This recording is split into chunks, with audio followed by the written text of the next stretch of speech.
Je suis ton père. Mais elle est bien, cette petite. Défibrillateur, on défibrille les fakes. Ah, ça marche pas. Je vais vous parler de l'apnée du sommeil, et le but de cette vidéo est tout simplement de vous expliquer qu'est-ce que vraiment l'apnée du sommeil, et de faire de la prévention, car c'est quelque chose qui s'instaure très insidieusement dans nos vies.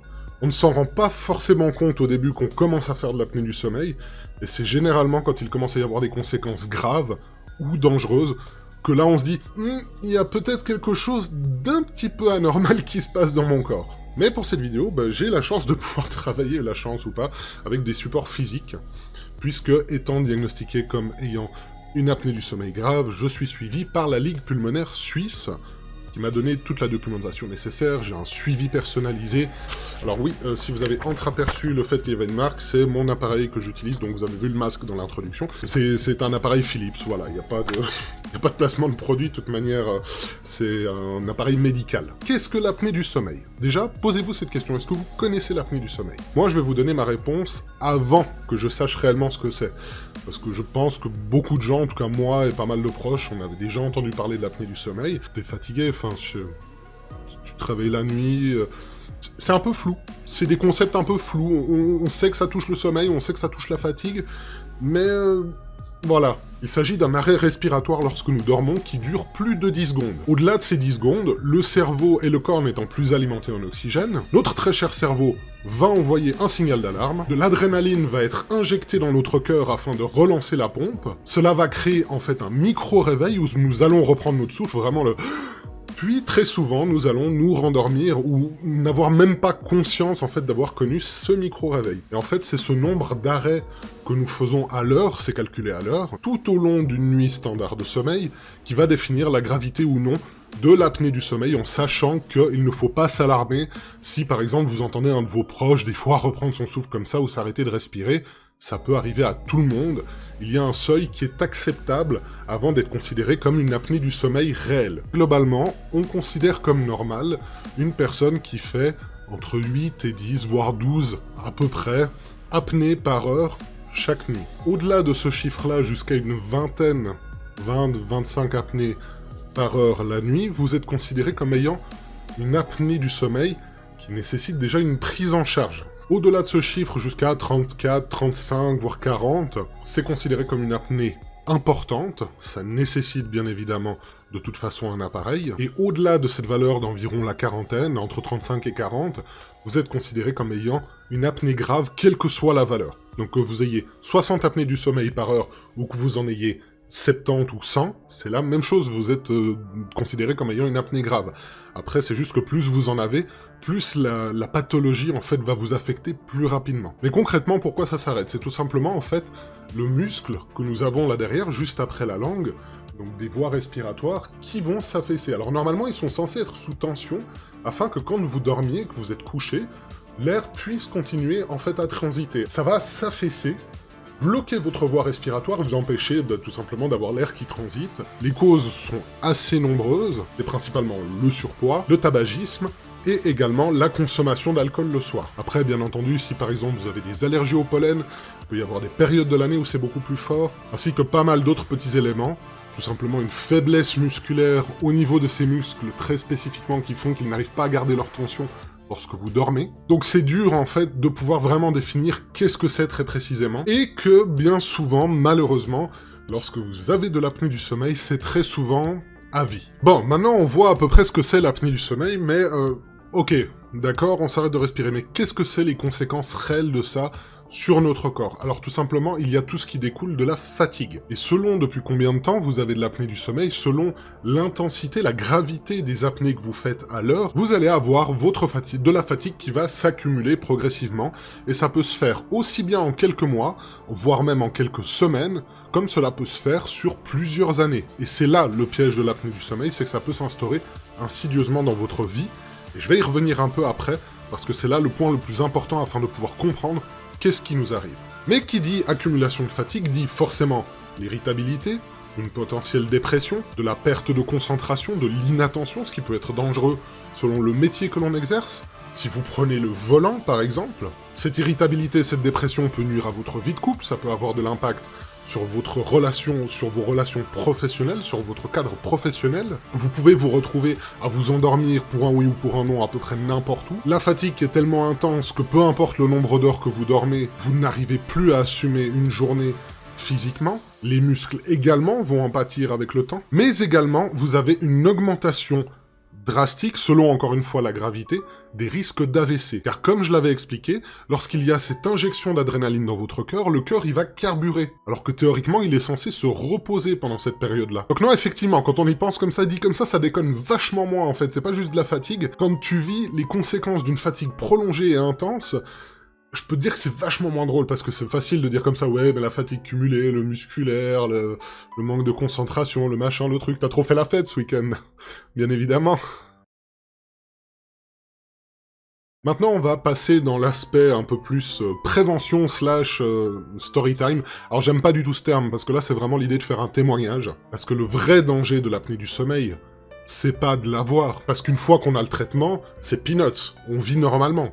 Il y a absolument aucun problème, c'est pas un handicap. Parce que du coup, j'ai pu parler avec d'autres personnes, avec des professionnels du milieu qui ont rencontré énormément de patients qui ont eu l'apnée du sommeil. On le vit un peu tous différemment, mais il y a une chose qui est quasiment la même pour tous, c'est qu'en général, on ne voit pas la maladie arriver. C'est-à-dire qu'on sait pas exactement quand ça commence. Moi, je saurais pas dire. Il y a des signes que lorsque vous êtes en couple, par exemple, et que vous dormez toutes les nuits avec une personne, elle peut vous entendre reprendre votre respiration et se dire « Ah, il y a peut-être un doute, bon, là ça m'inquiète, on va aller voir ce que c'est, etc. » Mais encore une fois, quand on n'est pas pneumologue, quand on n'est pas médecin, c'est dur de savoir définir « Oui, mais oui, là effectivement, ma conjointe fait de l'apnée du sommeil, c'est évident, je le vois d'ici. » Moi, quelqu'un qui fait de l'apnée du sommeil à côté de moi, je saurais peut-être pas forcément m'en rendre compte, parce que moi, j'en avais pas conscience d'en faire non plus, puisque je dormais. Cependant, l'un des symptômes qui est quasiment à coup sûr, c'est l'envie d'aller uriner. Parce qu'en effet, il y a un cycle qui se fait dans le sommeil, et c'est à cause de des micro-réveils qui sont effectués pendant la nuit afin de reprendre son souffle, qu'on casse ce cycle et que la fatigue s'accumule, mais c'est également à cause de ça que nous ne générons plus en fait une molécule qui nous empêche d'aller aux toilettes pendant que nous dormons. C'est le corps qui la sécrète quand nous dormons, tout simplement pour maintenir un état de repos optimal. C'est généralement pour ça que le matin, quand on se lève, la première chose qu'on fait, c'est le petit passage pipi. Quand tu fais de l'apnée du sommeil relativement grave, cette molécule, elle se forme très rarement ou très peu. Et honnêtement, pendant plusieurs mois, je me levais minimum 4 à 5 fois par nuit pour aller aux toilettes, si c'est pas plus. Je suis allé voir mon médecin généraliste, on a fait quelques tests, bon, rien de spécial, et progressivement, la fatigue est devenue de plus en plus intense, et à cette période-là, en fait, je faisais des cours tous les week-ends, mais progressivement, je m'endormais. C'était gênant. Honnêtement, c'était très gênant, déjà, cette situation-là. Et faire ma semaine de manière tout à fait normale devenait extrêmement pénible. C'était très difficile. De plus en plus, au fil des semaines et des mois, peu importe combien d'heures je dormais. Moi, je pensais vraiment que j'avais un problème de sommeil. Alors j'ai essayé de réguler mon sommeil, de calculer, de dormir, de me coucher à heure fixe, de me lever à heure fixe. Peu importe ce que je faisais, j'étais claqué, j'étais au bout de ma vie. Je me suis dit, non, mais c'est une période stressante dans ma vie. Et ça, c'est aussi, encore une fois, c'est un des grands dangers de l'apnée du sommeil, c'est qu'on trouve toujours une bonne raison pour pas se dire c'est une pathologie, parce qu'on n'y pense pas, et c'est normal. On peut se dire, oui, mais voilà, le stress, la pression sociale, le travail, peu importe la raison. Ou alors également, pour les personnes, par exemple, du 3e âge qui pourraient potentiellement regarder cette vidéo-là, on peut se dire, mais c'est les années qui passent, c'est normal, je suis plus vieux, je suis plus fatigué. Alors que pas forcément. La fatigue, c'est dans la tête aussi. Et c'est pas parce que ton corps est plus vieux que tu as pas la patate dans ta tête. Et quand tu as la fatigue qui s'installe au quotidien, insidieusement, et que ça commence à débloquer dans ta tête, là, tu te dis, il y a peut-être un problème. Et là, je vais vite survoler un peu quelques trucs qui viennent comme ça, qui jaillissent dans mon esprit, de comment ça a commencé à se dégrader davantage. C'est tout simplement que je devenais de plus en plus irritable, je commençais à avoir cette espèce de pseudo-dépression qui s'installait, où tout d'un coup, tu peux être bien, puis tu laisses tomber un truc par terre, tu laisses tomber une tasse par terre, d'un coup, t'as l'impression que c'est ton monde qui s'effondre parce que t'es tellement fatigué que tu deviens borderline, quoi. Enfin, tu t'arrives plus à gérer les émotions. Faire une journée complète de 8 heures où t'es actif du matin au soir, ça relevait quasiment de l'impossible. La fatigue musculaire également qui s'installait. Moi, quand j'allais faire mes courses et que je prenais mes sacs de courses, putain, mais j'étais en PLS à cause que je soulevais 2 sacs de courses. Ça a l'air de rien, dit comme ça. Peut-être que pour vous, vous dites, ouais, mais il exagère. Mais non, vraiment, on est diminué. Enfin, moi, j'étais diminué. J'ai déménagé. Et vu que j'ai quand même pas mal changé de région, j'ai cherché un nouveau médecin. Et là, avec mon nouveau médecin, il m'a fait faire un test ambulatoire, donc c'est un petit appareil. Je l'ai pris à la maison une nuit, j'ai dormi avec une nuit, il y avait une procédure, fallait l'allumer, enfin voilà, il n'y a pas besoin d'être un ingénieur certifié pour faire fonctionner l'appareil. Je suis retourné chez le médecin pour lui amener le boîtier, il a étudié les données, et effectivement, il a vu que c'était clair, j'avais de l'apnée du sommeil. Alors, ce n'est pas un appareil extrêmement précis, ça permet de dépister pour confirmer ou infirmer une potentielle apnée du sommeil. Là, la confirmation, selon lui, était extrêmement claire. Il m'a dit, voilà, il n'y a pas de doute. Donc, il m'a envoyé chez un pneumologue, enfin plutôt une pneumologue en l'occurrence. Malheureusement, j'avais environ 4 mois d'attente pour le rendez-vous, tellement c'était surchargé. Et là, je vais pas vous mentir, l'été 2019 que j'ai passé, c'était une espèce de trou noir, en fait. J'étais actif peut-être 4, 5, 6, 7 heures, grand maximum. Et encore, je parle d'activité, être éveillé, voilà. Pas forcément faire quelque chose, faire un sport ou autre. Juste être éveillé. Autre chose que j'ai pas mentionné, c'est quand je prenais le volant, où je me sentais partir au volant, je me suis arrêté à une heure de repos, j'ai fait des turbo-siestes. À chaque fois que je prenais la voiture, c'était une angoisse permanente. Je me disais, je mets ma vie en danger, je mets la vie de mes chiens qui sont souvent dans le coffre en danger, je mets la vie des autres usagers de la route en danger. Mais fort heureusement, un jour j'ai reçu un coup de fil, j'ai pu avoir le rendez-vous, sauf erreur, à la mi-août. Là, pareil, j'ai eu un autre appareil apparemment un peu plus sophistiqué que celui du médecin pour refaire un test en ambulatoire qui apparemment était un peu plus précis. Alors bien sûr, au cabinet de la pneumologue, j'ai dû repasser toute une batterie de tests. Les résultats sont tombés, j'ai eu tout de suite, je crois dans la semaine qui a suivi, un deuxième rendez-vous. Là, ma pneumologue m'a dit « Ok, voici votre appareil. Tadam, magie du montage !» Et voici qu'apparaît l'appareil. Elle m'a expliqué le fonctionnement, c'est plutôt simple encore une fois, hein. C'est du plug and play. Vous mettez votre masque, on, c'est parti. Le matin, vous vous levez, off. C'est fini. Ce n'est pas un appareil que l'on achète, c'est un appareil que l'on loue, avec tous les services qui vont avec, donc l'entretien, services techniques, etc. Ça comprend également le changement du masque, puisque le masque, il faut le changer quand même toutes les années, c'est un silicone qui s'use, il y a un entretien à suivre, il faut une prise murale, pas de rallonge. Le courant électrique, quand il passe par une rallonge ou une multiprise, n'est pas aussi continu que s'il vient directement de la prise murale. Et comme c'est un appareil médical, la moindre variation dans le courant fait que l'appareil va s'arrêter et redémarrer d'urgence. Et je remercie Chris pour cette info, si jamais tu regardes cette vidéo. En fait, l'effet de cet appareil, c'est qu'il va maintenir un souffle continu, une pression d'air, et il est adaptatif. C'est-à-dire qu'il va calculer quand est-ce que vous endormez, quand est-ce que vous avez besoin de plus ou moins d'air, pour envoyer un flux d'air pour maintenir, en fait, la voie respiratoire dégagée. Ça envoie beaucoup d'air. Faut s'y habituer. La première nuit, ça a été dur de m'endormir. Essaye de t'endormir avec un méga flux d'air qui t'arrive par le nez et la bouche en même temps. J'ai pris mon mal en patience. Mais le plus important, c'est que le lendemain matin, je me suis réveillé. Pour moi, ça a été vraiment, je suis de retour.